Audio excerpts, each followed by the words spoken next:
the enormous reward that can be gained from the person who simply sits in his house and recites the Quran. Doesn't require much effort, but simply to please your Rabb and to perform a good deed. What is the reward then of that person who recites the Quran? How much does that person get rewarded? If we read Surah Ikhlas, how much reward does this carry? If you read Surah Al-Kawthar, how much reward is this? It is narrated by Ibn Mas'ud radiallahu ta'ala an, that when we recite one ayah of the Quran, Alif Lam Mim, Walakin Alif Lam Mim harfun. We don't say that Alif Lam Mim is one letter, but rather Alif is one letter, Lam is one letter, and Mim is one letter. And the reward is how much? Equal to 10 deeds. One letter equal to 10 good deeds. Meaning Alif Lam Mim is equivalent to 30 good deeds. And how easy is that on Muslims to earn? By simply reciting Alif Lam Mim, a person has earned 30 rewards.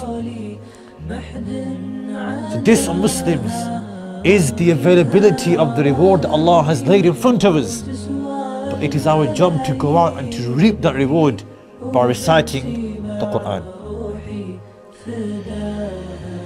And likewise on Muslims, Ali radiallahu ta'ala narrates that whoever learns the Quran by heart and he implements the teachings of the Quran, and he takes the lawful as lawful, and he takes the haram as the haram, he will be admitted by Allah subhanahu wa ta'ala into Jannah.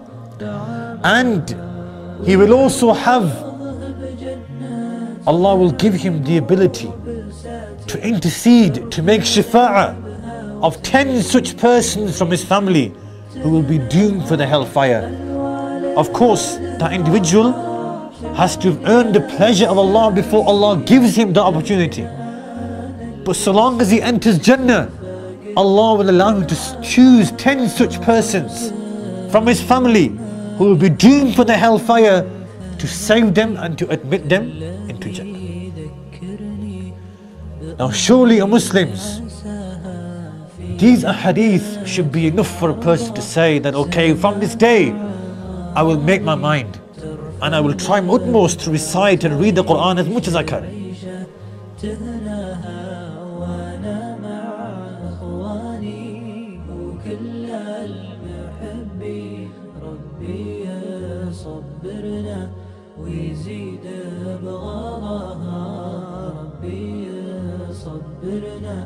ويزيد أبغالها ربي صبرنا ويزيد أبغالها